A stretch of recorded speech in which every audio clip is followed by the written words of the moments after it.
Welcome to Keeping the World Company on ThinkTech Hawaii. I'm your host, Jay Fidell. Today, we'll talk about what lies in store for the Baltics and Scandinavia, what plans do Putin and Trump have for them. Our co-host for the show is Ben Davis. Our guests for the show are Gene Rosenfeld, independent scholar, and Manfred Henningsen, emeritus professor, political philosophy, Manoa. Welcome to you all to the show. You know, we've been focusing on Western Europe's reaction to Putin and Trump's, quote, peace negotiations with Ukraine. But we should also be mindful of Putin's plans, and they're pretty clear, to move west into the Baltics and against Scandinavia as soon as he has a chance. And that's what we're going to talk about today. So, Ben, let me begin with you.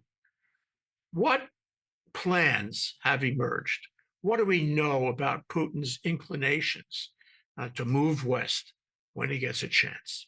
I don't know specific plans because I haven't been hanging out in Red Square recently, but uh, I would say that he has, since '89, right? He's had this sort of vision of reconstituting the Soviet Union. So that would include the Baltics. I did hear that there were some kinds of tensions along the border between Finland and Russia, particularly when Finland was joining up with NATO. And the Russians were saying, don't do it or we'll come after you. And the Finns, in their inimitable way, said, well, we will just have to bury you with the others that we buried in that cemetery over there, which I thought was so wonderfully Finnish, if I could say it like that. But yeah, they do have pretensions, towards every country. I could tell you that being in part of being in Eastern Europe, when the wall came down in '89, that January 1990, we had a conference in Paris with a lot of the lawyers from Eastern Europe that were there, as well as Western Europe. And at one point, one of the lawyers from the Eastern Europe country, I can't remember which one it was, said that this famous convention done in Moscow called the Moscow Convention was now void. Okay. He said it like that. And then, almost like instinctually, he looked down the road to see what the Russian was doing. That's Eastern Europe to me. It's like you're always looking at it. What's the Russian doing? So, When we talk about the Baltics, I think we're also talking about Poland, Estonia, Latvia, Lithuania. And we're talking about Scandinavia. We're certainly talking about Finland and Sweden, members of NATO now. And I think, we're talking about Germany because it's so close.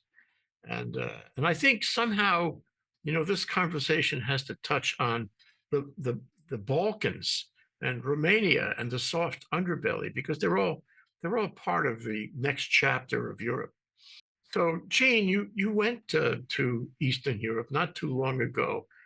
Can you give us your view about what the threat is and how people in those countries see the threat? Interestingly, I was in Lithuania and Poland and Eastern Germany last October. And yesterday I spoke to a cousin who was in the Foreign Service in Finland for many years, speaks Finnish, has Finnish friends, and got the flavor of what happened with Finland, because it's not that different from Ukraine. And what's interesting, picking up on Ben's mention of Finland, is that the Finns fought two wars against the Soviet Union in 1941 and 44, and they pushed the Russians out of Finland. In fact, they pushed the Germans out of Finland. And they basically today don't think much of the Russians. They don't think too much of the Swedes either, unfortunately. that's Swedish hegemony for centuries. And as you know, Sweden and Russia fought over that part of Europe for centuries, and Ukraine as well. So Ukraine is related to Finland, and Finland has a very long border with Russia at 800 miles, and it is defending that border. It's a real border now.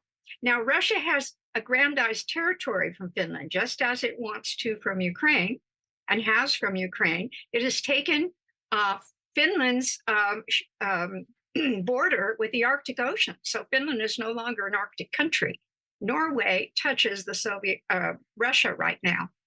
So Finland is not pro-Russia at all, but it knows Russia better than any other country in the region, except perhaps the Baltics, who were absorbed into the Soviet Union in 1941 after the Ribbentrop-Molotov Pact was set aside by the Germans and they invaded Eastern Europe. They took over the Baltics and absorbed them.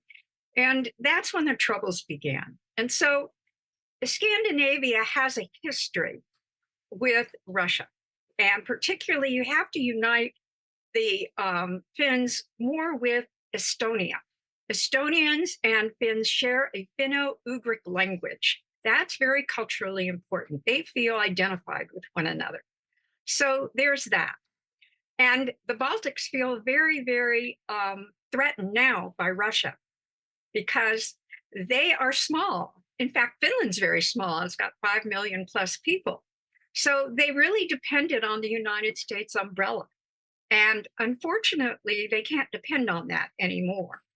So joining NATO was a smart move for them. That was just recently. Most importantly, let me mention one more thing. There was a very important accord. In 1975, Jimmy Carter was president. It was a global meeting in which the Helsinki Accords were hammered out. And the Helsinki Accords were a global statement of human rights. The problem with the Helsinki Accords for the Russians are fearful of their near abroad, of their western border with Europe. They want that as their sphere of influence. In fact, they'd like to occupy it again because they're afraid that they're going to be attacked by the West. That's why. So they have an attitude that is already defensive and hostile. And the problem is that we have a tendency to exacerbate their fears rather than alleviate their fears. On the other hand, we have to be careful because they really have invaded all of these countries. And these countries are very, very anti-Russian right now. So the Helsinki Accords basically brought about the fall of the Soviet Union, along with some other important causes, because the Russians opted out. They could not defend themselves against human rights abuse accusations. And starting with Jimmy Carter, our foreign policy implicated human rights into it. So that has been an additional provocation to Russia. 2 points come to mind. One is we really haven't talked about Denmark, but Denmark is part of Scandinavia, but I don't think people see it in the context of this discussion. It has its own troubles with Trump and Greenland, of course. But I don't think that Russia is close enough, to make a difference with Denmark. That's my reaction. The second thing I wanted to ask you for historically, Gene, is, so he says that he's worried, Russia is worried about an invasion from the West. But has the West ever invaded Russia? Yes, of course. Napoleon, Hitler, they both. Oh yeah, but those didn't go anywhere. In both cases, Russia held its own. It was not a successful invasion. Russia suffered so many millions of casualties and has never forgotten that. And also, Russia is kind of the low man on the totem pole. It's not really a European power. It's not really an Asiatic power. It has an inferiority complex when it comes to the West. American Pax Americana hegemony has made Russia feel less. And they also have suffered from never really having a democratic tradition. So they can't understand things like, human rights. The governments can't, the people can, of course. And the people, by the way, right now, my take on it is that people are not pro-war. They're not pro-Putin right now at all. Yeah, but they don't have a say in the matter. Well, let's go to Germany, because Germany is, the most developed economy in Europe. Germany has been very faithful to NATO. Germany has been faithful to Ukraine, but Germany has political issues. And so it's a question of how firm can Germany be in this effort to protect Europe. Manfred, how firm is Germany right now? How reliable will it be?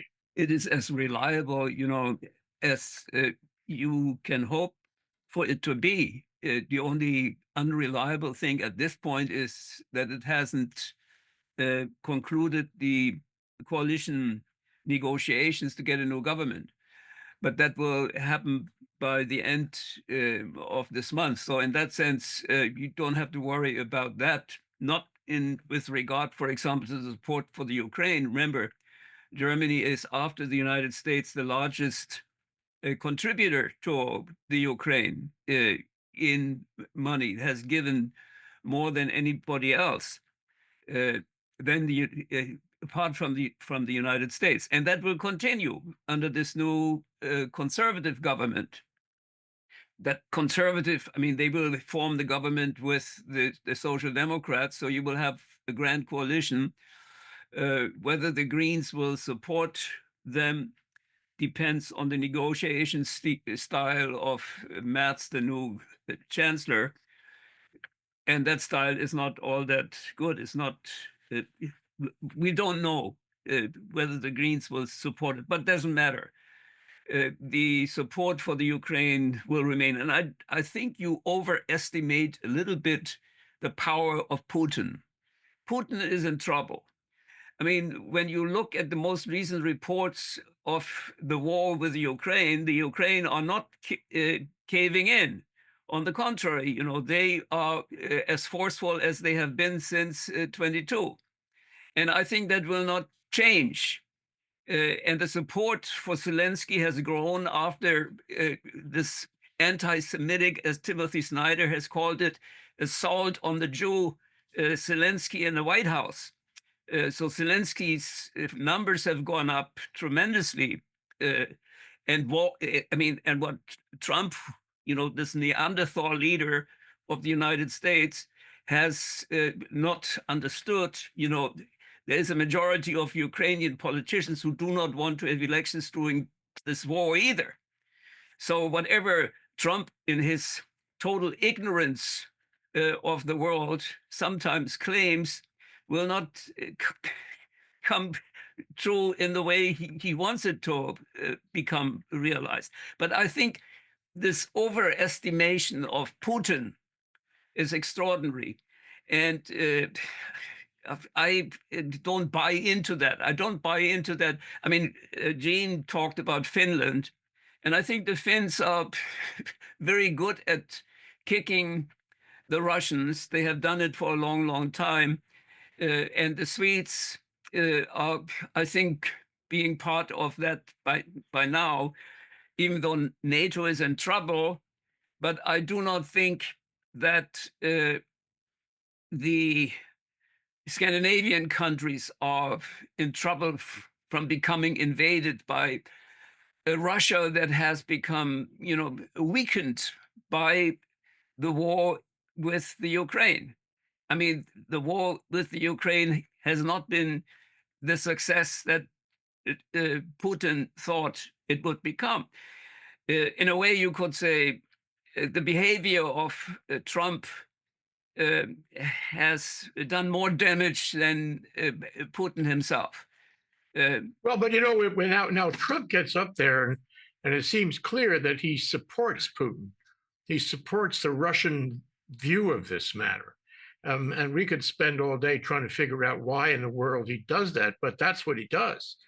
And doesn't that make Russia stronger, the rhetoric from Trump? Within Russia, maybe, but not in the rest of the world, not in Germany. On the contrary, the more Trump gets there on the podium and makes his crazy speeches with ignorant comments about history and the world as it exists today, the more Putin becomes weakened. You know, Putin's position does not become strengthened by Trump. You know, Trump. There's one great advantage you could say about this behavior of the American president, which is in a way anti-Western. It has done a lot to solidify the unity in Europe. And you know, one of the craziest things you could say that is happening right now is why the American stock market is going down, the German stock market is going up. Why? Because the investors invest now in German interests, not in American. They have moved there from New York to Frankfurt, and so the German DAX, has been moving up in the world. Now, that has nothing to do with Putin, but I think you should not overestimate Putin's power at this point. Let's assume Germany would stand fast. Let's also assume that Trump is not going to support NATO. I think that's clear. Does Germany need NATO, or would Yes. Germany kind of go it alone? No. Maybe join with a couple of other selected countries, in bilateral agreements for security, or will the countries of NATO actually get together and do something, even without Trump? You had recently, I think it was this week or last week, you had the Polish Prime Minister Tusk, talk about the possibility of getting nuclear weapons. And Yeah. he said Germany will do the same. And then for some strange reason, South Korea was added to that list of potential. Now, I do not think Germany will become a nuclear power. It does not want to move in that direction. They want maybe to get the British or the French or both to replace the American nuclear umbrella. But we have not come to that point. I don't know whether if Trump really would try to leave NATO, to destroy NATO, I think he will get a rebellion within the Republican Party. As docile as they are now, I do not think they will follow him in that direction.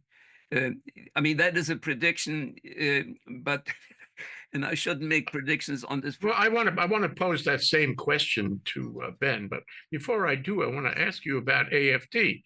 The AfD supports Putin. They're neo-Nazi. They're anti-Semitic. Right. If they got stronger in the last election 2 weeks ago.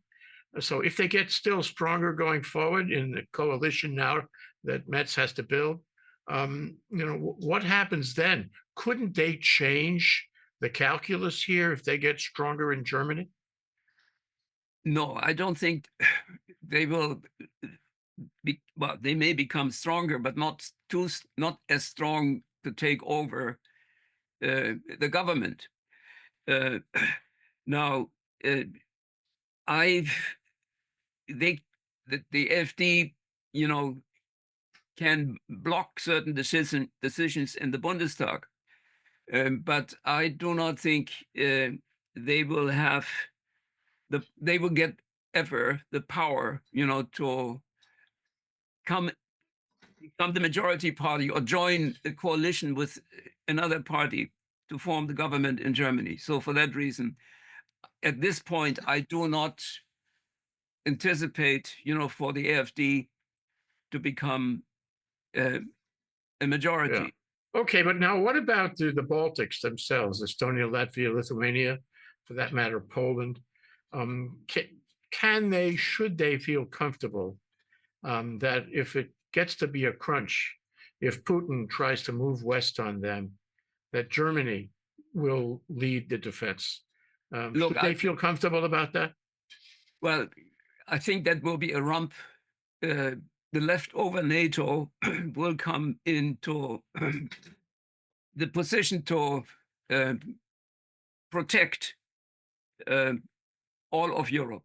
And I do not think that, Poland will play a major role, and Poland, Tusk especially, but the conservative, the nationalists in Poland are in that respect not different.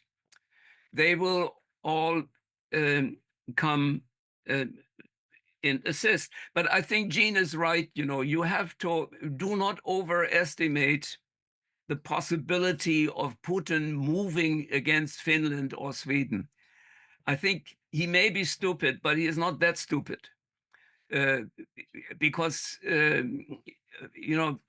as Jean mentioned, the wars between Finland and Russia have not always been very successful for Russia. And you have also, I mean, when you are, I think Jean mentioned that, you have these tensions between Finland and Sweden. You have to remember that there's a large Swedish-Finnish population. It's almost a third of the Finnish population, that is Swedish. So you have there a lot of ethnic connections between the two countries. Let me go to Ben for a minute here. Ben, we talked last hour about the NATO agreement, Article 5 versus Article 4. Can you talk about those articles and the distinction between the two, and which of them is more likely to work going forward with a NATO that doesn't have support from the U.S.? Sure. So the Article 5 is the one that we hear people talk about all the time, which is actually only operated on 9/11, where it's basically sort of like King Arthur's Round Table. You go after one of us, you're going after all of us, and the states are committed to each other that are members of NATO to defend any one of them if they're attacked. So the thing about Article 4 is it's basically calling a state can call for consultations if it feels that it is being threatened. Okay, so it's not as sort of militaristic in the sense as we envision Article 5, but it's an interesting article, I think, because to the extent there is maybe not an aggressive, actually Russian going west kind of thing, but the kind of Russian disinformation, destabilization stuff that happens, that might be a manner of some of the European states to invoke the NATO structure. I visited Estonia back in '93, 3 or 4 years after the fall of the Berlin Wall, and so my thoughts may be somewhat dated, but I definitely remember that there was a very complex issue with regard to the Russian minority in a lot of the Baltic states,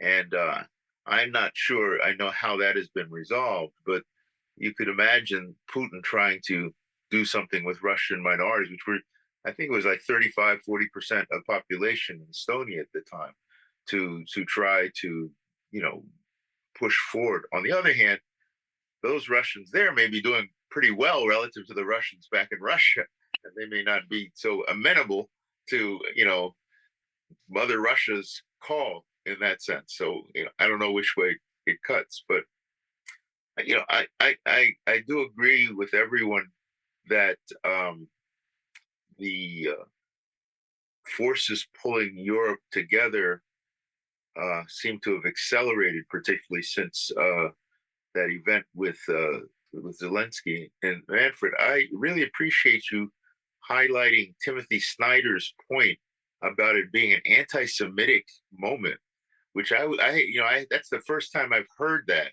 about what happened in the Oval Office in those terms, and it's very deep because remember Medvedev soon after that said something like this insolent pig or something like that, talking about Zelensky, and that sounded real old, kind of that old thing, but there are European structures, at least there was the Western European Organization, I think it was, which was kind of like a military organization outside of NATO that was working on itself, at least in the 90s. And I just saw today that Macron met with the chief of staff of the militaries of 30 countries. So there is some coordination being pushed forward fairly, certainly aggressively by the French in this moment. And I'm hoping that, the French and the Germans, as the center of the universe, so to speak, over there, will bring something together and maybe get some assistance from the Brits, even though they're not part of the European Union anymore. Because I think the people that I met in Europe, or known in Europe, are very sober about these kinds of things. They don't get as caught up in some of these fantasies we have here in the United States, and they're very keenly aware of their histories. And so, to the extent that they can, having a French nuclear umbrella being the next way to go, coordinating better, those kinds of things seem to be definitely accelerating in the works in Europe right now. You lived in France for a while, and I see you as somebody who knows more than the average person about France, of course. And I wonder how you feel about Macron. I mean, he's a political short timer, and Marine Le Pen, or she or her acolytes take power the next time around, things may change in France. Right now, it seems that France supports Ukraine. France is close to Germany, or at least to Germany that would support Ukraine. And I like the way Macron has been handling himself in this matter. He is a leader of Europe right now. Query: will he stay? Will France stay? How do you feel about that? You'll excuse my bias, okay? I lived there 17 years, so if I say something that doesn't coincide with what others feel, please excuse me. But one of the things that really struck me when I lived there is I met one of the resistance guys from World War II. And I asked him, why did you do that, given that, the Nazis had all that power and all that stuff? And he said, because ce n'était pas possible en France. It was like, it's not possible in France. That was his kind of reaction. And that kind of visceral French, some people might say it's a little too much, I think is always there. Now, like Marine Le Pen, her father before, he's been growing, they've been growing since I think maybe the mid 90s, that party's gotten stronger and stronger. But even though they're trying to put a nice face on who they are, the French are sufficiently, how should I describe it, astute to not buy the smoke and mirrors. So there may be some people, remember France had the collaborators and they had the resistance, right? So there's like the Vichy part of France that you can see, coming through. And then you see the other part of France. And it's that kind of thing. I mean, she's kind of like, to me, the Vichy part, it's, getting some money from Russia to help her and all that. I mean, that's that part of the French history. France is very complicated, but I really love their elections when it came to the crunch, when it was between Macron, who everyone detested, and Le Pen. It's like, nope. Well, even if we detest Macron, the entire broken down French left united around him. You see what I'm saying? This kind of a capacity to sort of get to the point of what we need to do. We have to block the extreme right. We've been there. We've done that. We got that T-shirt. And those people who are fantasizing about it, that's nice. But we remember, the French remember. I guess in a visceral sense, one of the things I love about Europe is they remember. They remember the history. While the United States, we're just on to the last 2 minutes, maybe. And since they remember, it has pluses and minuses, but they still remember, and they can smell a dog coming, and they will, make sure to defend themselves. At least that's the way I think about the French. Even in their nationalism, that's the other thing. We talk about nationalism, but it's like, let me take it to another level, maybe, which is to say the French divide the world into two kinds of people: the French and everyone else. Okay? And that's American too.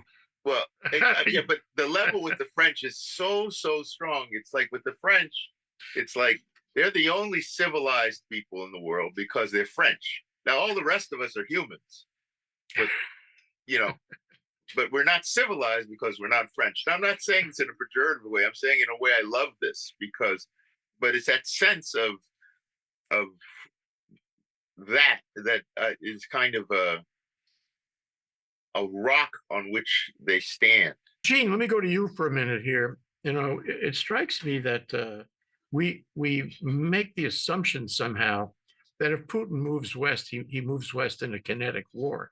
But that's not consistent with what he's done before. It's been a relentless hybrid war for him.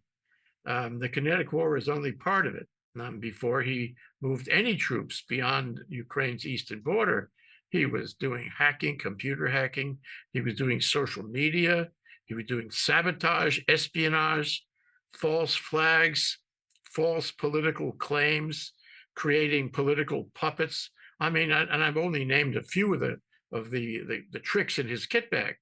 So as and when he makes his move, and presumably that's after these, quote, peace negotiations are over with Trump, he'll be doing that if he isn't doing it already.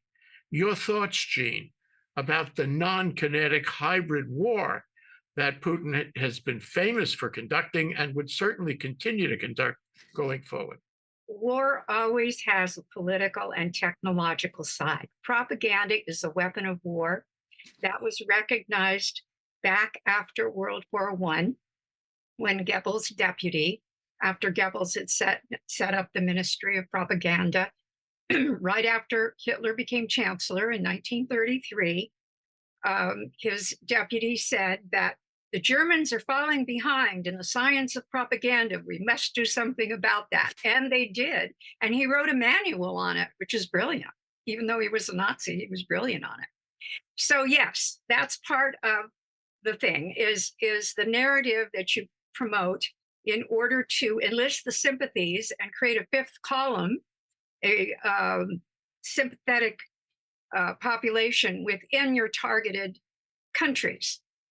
There are Russians in all of the Baltic states, fewer in Lithuania, who tolerate the Russians a lot less, more in Estonia.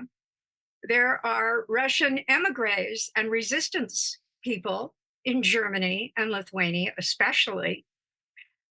Poland and Lithuania are very, very astute about Russian propaganda. Russia has targeted Poland really heavily with hacking and things like that. And we have seen Sweden and Finland come together in trying to be vigilant over the false flag ships that are cutting cables in the Baltic Ocean right out of the Russian port there that exists because of World War II. They never gave up that little piece of territory. They're always looking for warm water ports. And so, yes, there is that aspect. Now, interestingly, Norway, whom we haven't mentioned among the Scandinavians right away, has recently increased its military support for Ukraine right after the Oval Office debacle. So much so that per capita in Norway, I think the Norwegians are paying more to Ukraine than any other people in the world. And this has something to do with Norway being kind of a, shall I put it, moral and ethical leader among the states of Europe. Norway is an interesting country. I've visited Norway also. And it put up an incredible resistance while it was occupied by the Germans. They still have an animus toward Germans. And so does Finland, by the way, when Germans come to visit. Unfortunately, they do. And they remember everything. I was in Norway around 2000 when I met a resistance leader, a former resistance leader, and the people in his town were still very, very much aware. It was like the war had happened yesterday. So the resistance to Russian perceived aggression on its western border and the eastern border of Europe is very, very strong in Europe, much stronger than here in the United States. And I suspect that what Putin has done, one of the unintended consequences, is to increase the reasons for his paranoia against Europe. Europe united is formidable. It is more formidable than the United States, actually, in terms of population, wealth, And what it lacks is the military buildup because we've protected it. Now we're no longer protecting it. One of the unintended consequences of Trump's rapprochement with Russia is that Europe now has the animus to become a military power as well. That's exactly the question I want to pose to Manfred. Manfred, they say that without the U.S., Europe, doesn't have sufficient resources to mount a defense or an attack on Putin, should he continue the war. And the question I put to you is that true? Because the U.S. has a lot of money invested in the military, and Trump is increasing that. He's increasing it right now, and it's something north of $900 billion per annum that we put into the American military. And everybody says, oh, that's the most powerful military, the most sophisticated, high-tech military in the world. And without it, Europe can't do the job. You have to remember, Germany has maybe of all the European countries for a long time under invested in the military. And that has something to do with history. Germany was defeated in 2 world wars and had become, after World War II, basically mentally a pacifistic country.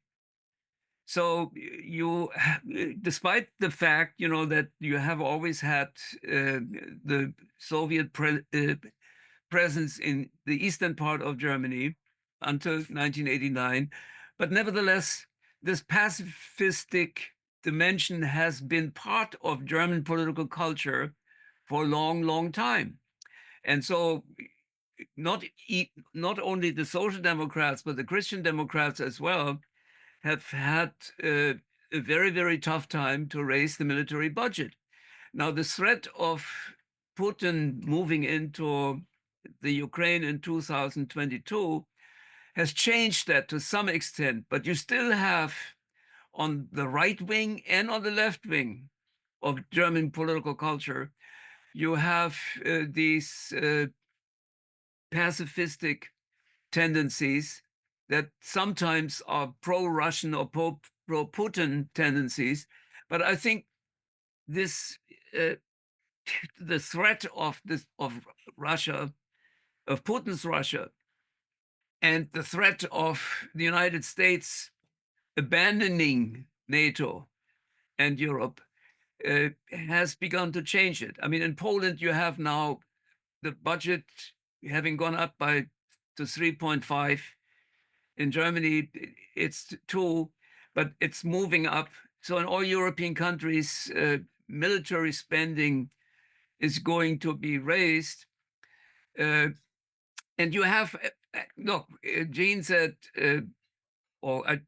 yes, I think it was Jean talking about the French taking the position of the umbrella, the nuclear umbrella holder of the United States, but you have Great Britain also. So you have 2 European powers with, and they are both part of NATO, the rump NATO. They will provide, I think, this umbrella. And I find it very interesting, that as a result of Trump having become president, the Brits have moved closer to Europe, and in that sense, you could say you have now the 3 major European powers, France, Great Britain, and Germany, getting closer together and replacing, the role that the United States has played. So I do not overestimate, and I somehow try to tell you that, especially because you always hint at, Putin's power. Putin's power has been lessened. Let me move on to final comments. Ben, can you give us your takeaway thoughts on this, and possibly include the notion of the American public under Trump and maybe against Trump? What effect do they have, does American public opinion have on what is going on in Europe, what is going on in the NATO countries, what may go on with Putin's plans after a ceasefire or a peace with Ukraine? I saw a poll that said that I think 80% of Americans are in support of Ukraine, and definitely do not trust Putin. So when President Trump says that to Zelensky that he has no cards, Zelensky has a card, which is 80% of Americans. It's Trump who's got to keep that in mind, because that has an impact on elections and all that. Now you may say it's not much, but 80% is a rare number in the United States on anything. Okay, um, and uh, and so to the extent the American public keeps pressure on the American congressional people and also on the Trump people um, to support Ukraine, as Trump goes around and around, he'll come back to helping Ukraine some way or the other, or people in his national security structure will try to come up with something to get him to help Ukraine, even though he may not want to do it. So he may be in love and may be sleeping with Putin, but there'll be a lot of other stuff going on underneath with regards to maintaining support, some way, shape, or form, I think, with Ukraine. As to the Baltics and the rest of it, I think probably the American public doesn't understand it as well in terms of a threat, but you got to understand that J.D. Vance was 5 years old when 1989 happened. I mean, for us, this is a visceral, clear moment, but that's the kind of lack of memory that that you see in the United States. But I'm What thoughts would you like to leave with our listeners about this subject in general? How should they be seeing this? How should they be, excuse me, prepared for it?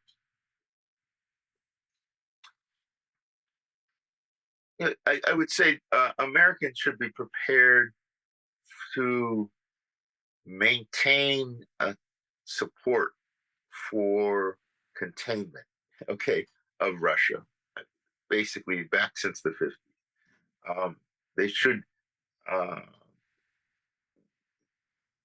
think that Trump is ultimately just a fluke for a period of time. Now, there's an extreme right movement. I'll talk about it across the world, okay? There is this extreme right movement who's trying, they've got this whole fantasy world vision of the world, which is generally authoritarian and fascistic. But I think that there are sufficiently strong democratic roots certainly in the West to counter that, and in the United States also. It may not look like it today. It's only been 6 weeks, but I have a certain amount of optimism. Yeah, I love the notion of Trump as a fluke. I'm going to hold on to that. Gene, your final thoughts on this, and I guess I leave you with this thought, and that is Barbara Tuchman wrote a very memorable book called The Guns of August, and one of the principles in that book was that if everybody gains weapons, if everybody makes war plans, next time you look, you have a war. And maybe the German pacifists are right. Maybe they shouldn't want nuclear weapons. Maybe to arm or rearm all the countries in Europe to defend against Putin is good in the short term, but in the long term could lead to a devastating conflict. Your thoughts? Well, the world has turned upside down in a couple of generations. And as Ben pointed out, J.D. Vance was 5 years old when the Berlin Wall fell. He has no memory of the Cold War, of the assimilation of satellite countries into the USSR, of the great battle against fascism in World War II. So that is a lesson that older people have. And if you notice some of the demonstrations that have been shown across the United States in favor of restoring the foreign aid program in defense of Ukraine, you'll see a lot of those protesters are older people because they remember we dropped the ball. We didn't teach J.D. Vance about the world. And that's a world that's come back to haunt us because it's neo-fascist. And it has a lot of the same hallmarks. And he can't recognize it, neither can Trump. Well, Trump is oblivious. He doesn't care. He cares only about winning any conflict or provoking a conflict in order to show that he can win. The other people around him have agendas, which are anti-democratic. So I'm not as optimistic. I'm optimistic in the sense that I believe in the essential spirit of the United States, which is Lady Liberty and freedom and equality, which of course now under DEI is something you can't talk about anymore. I'm also aware of the fact that we have a fascist tendency throughout our country, which is both populist and racist, and we have to contend with that. And that actually contributed to German fascism, and it is probably contributing to the resurgence of neo-fascism today, carried now, however, by people with portfolios from our federal government. So Americans need to look at resistance movements, France, Norway, and other resistance movements, because we're going to have to activate our own resistance movement to our own government, because it can do a lot of damage in 4 years, even if it's temporary. Look at what the Third Reich did in 12 years. It upended the world. So we need to pay attention to resistance, not war, not civil war, not provocation, but just saying no and non-cooperation and taking the lumps that we have to take in order to do that. And that's something that I'm studying now. I'm studying resistance movements with respect to what we may need to put in place. And it's already starting. So yes, I have a hope and optimistic spirit about our country and our people. At the same time, I'm a realist, and I recognize what is arrayed against us. And we are being actually led by someone who is erratic. And this has given Europe the wake-up call that the United States, because it can change a president every 4 years and it can upend all its policies, maybe the United States will never be depended upon again. And maybe this will make Europe stronger, but it will make the world more dangerous, because the more you have individual nations defending themselves, the more tendency you have for wars breaking out. Well, Manfred, wow, you're the anchor man here. Please keep it short. You know, what you could say is, I agree with everything that Ben and Jean have said. That would be good. No, I don't. I don't agree with Ben's notion, you know, that the Trump period is a fluke. When I look, you know, at all the crazy things that Trump has done over the last 6 weeks, and see that 51% of Americans approve in the last CBS poll of him, I am scared.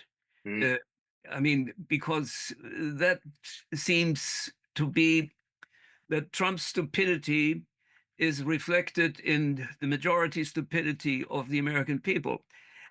Look, you know that I have been optimistic in the past and didn't believe, you know, the Hitler model or the Stalin model for what is going to become the American future. But I'm less optimistic about what I have seen and what these polls show. I'm more optimistic about Europe, strangely enough. I think Ben is right when he characterized France in the way he did, and I think the same, I would say, applies today to Germany. Whenever it should come to a Marine Le Pen situation in Germany with the AfD, you will have the opposition emerging in a very, very strong way, in the same strong way that you were talking about France. But when you're looking at France, you had Vichy from June 1940 to August 1944. You know, that was a long, long period. And there were some intellectuals, you know, who were not very heroic, not Yes. only Edith Piaf or Maurice Chevalier, but others. Picasso was a very fascinating character, who opened his studio to German soldiers who were curious, even though he was a representative of what the Nazis called degenerate art. But the German soldiers nevertheless pleaded with Pablo Picasso to show them his studio, and he did. But at this point, I am baffled by, in a way, the lack of opposition in the United States against this freakish behavior, of the federal government. Now, I am optimistic because you have seen some of these town hall meetings of Republican people, who don't want to have these town halls any longer because they confront, the representatives in a way that they didn't expect. So there is a level of resistance that I find encouraging, but you need leadership, and absent this bishop from Washington, D.C., these voices have not emerged. I mean, I'm glad that Brian Schatz, our senator here, is very, very outspoken. Why Governor Green suddenly holds back, I don't completely understand, but maybe he is afraid that all kinds of funds will be cut.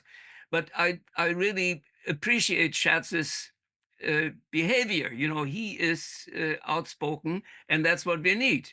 But we need more of them. Schumer doesn't do anything, and Jeffrey Stowaway doesn't do enough either.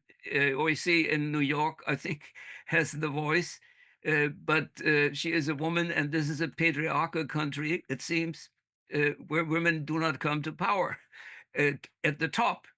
She should be the leader of the Democratic Party at this point because she has the kind of rhetorical skills and intelligence to articulate what has to be articulated at this point.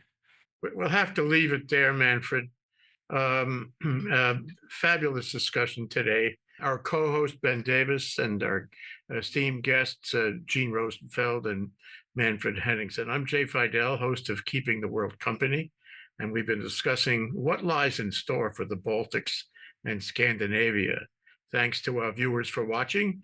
We'll see you again soon for the next one, when Manfred will tell us how he really feels. Aloha.